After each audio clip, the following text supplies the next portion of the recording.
Hi guys, Sandy Ingram here.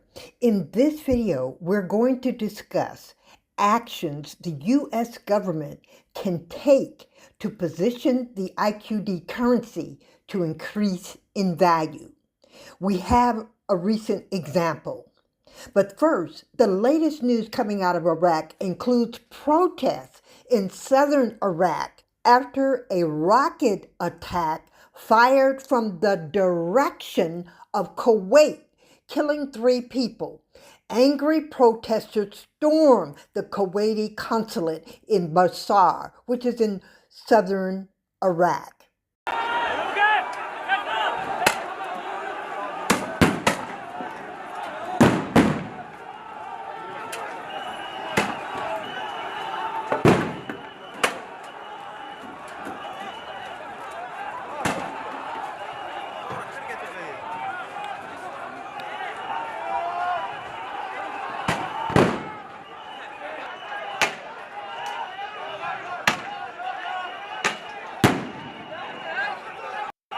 However, what is more important is that the Iraqi government has found a new way to export oil out of the country. We applaud Iraq for adapting to the situation in the Middle East and for making decisions that advance the government and the economy. Take a look and a listen. The tanker Alberta, one of the latest vessels loading Iraqi fuel oil at Syria's Banias terminal. With traditional maritime routes through the Strait of Hormuz disrupted by the Iran war, this is how Iraqi energy is reaching global markets now. Since last month, convoys of Iraqi oil trucks have been moving westward to Syria. It's part of a trial to test whether this route can handle larger volumes of traffic, and it could mark a long-term shift in how energy is moved to markets. As a result of tension in the Gulf and the closure of the Strait of Hormuz, there has been pressure on countries relying on it. So alternative routes were needed, and Syria became that option. Oil trucks depart from Al Ramadi in central Iraq, cross into southern Syria, and travel on to the coastal city of Banias. The journey should take less than 15 hours, but Iraqi truck drivers told us that due to security issues and long lines to reach the port, it's taking them about 15 days. More than 7,600 Iraqi oil trucks have entered Syria so far, with nearly 6,000 already offloaded. Now here's the deal, guys. We do not know if the Iraqi dinar currency adjustment is on Trump's radar. There is a lot of hype online about this subject, but the channel has no documented evidence to support it.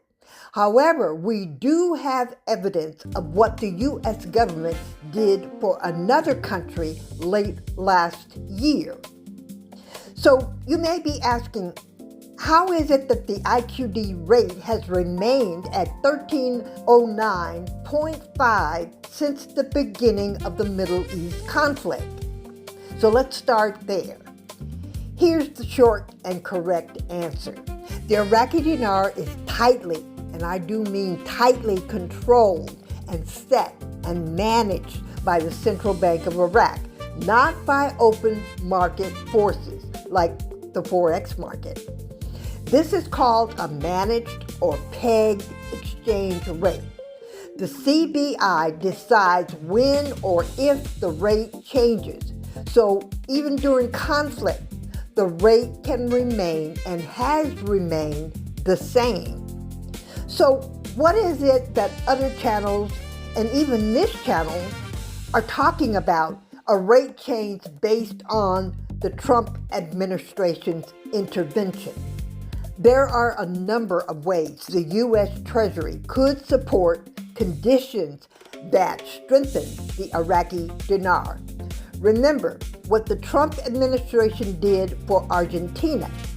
It didn't exactly raise the currency's value, but it supported IMF programs, stabilized dollar access, and boosted investor confidence. These are the kinds of moves that can influence a country's currency.